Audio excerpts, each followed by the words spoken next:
The first thing that we do is really to try and understand the client's business, right?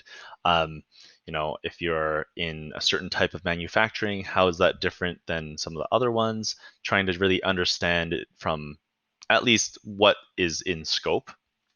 If we can understand the big picture, that's even better because it will only help us do our jobs better and even come up with like more ideas. Oh, have you thought about this? And actually, like we should be pulling in this other area of data to give you that full picture, right? So, understanding the client's business, and then really taking the time to dig into the why. Like, why are we building this?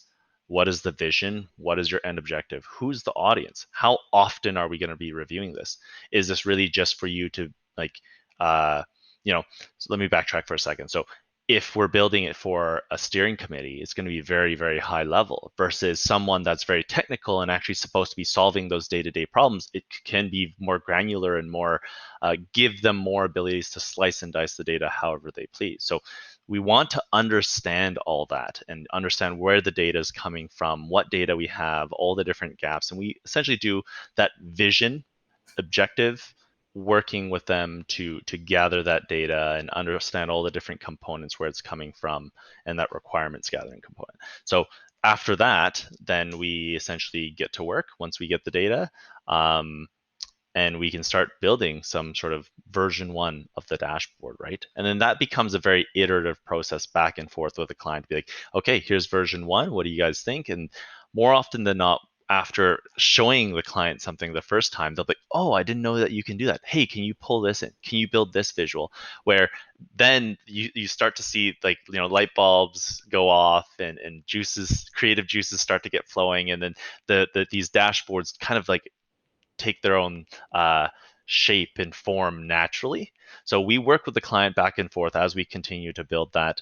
And then after that, we take a lot of time and care to educate and excite and enable people to teach them Power BI, right? It's not really the way that we kind of think about it is like we want to almost work ourselves out of a job because that means that they're actually going to continue using that tool. Nothing is more heartbreaking to me that like, me or my team spend hours building a dashboard and then it gets, brushed into a closet, so to speak, right?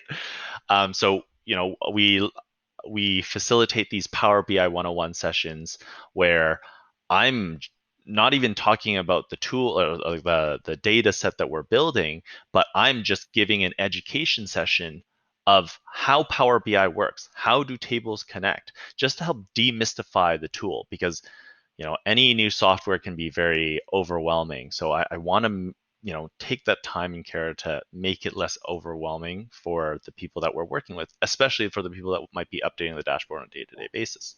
We also do go through a data validation component. So when we build these dashboards, yep, so we can talk about the logic, but until we match them in your system, you can't like we want to make sure that you're confident essentially about your numbers, right? And so that you don't have to worry about like every single time, oh, are these numbers right? Did we make a mistake?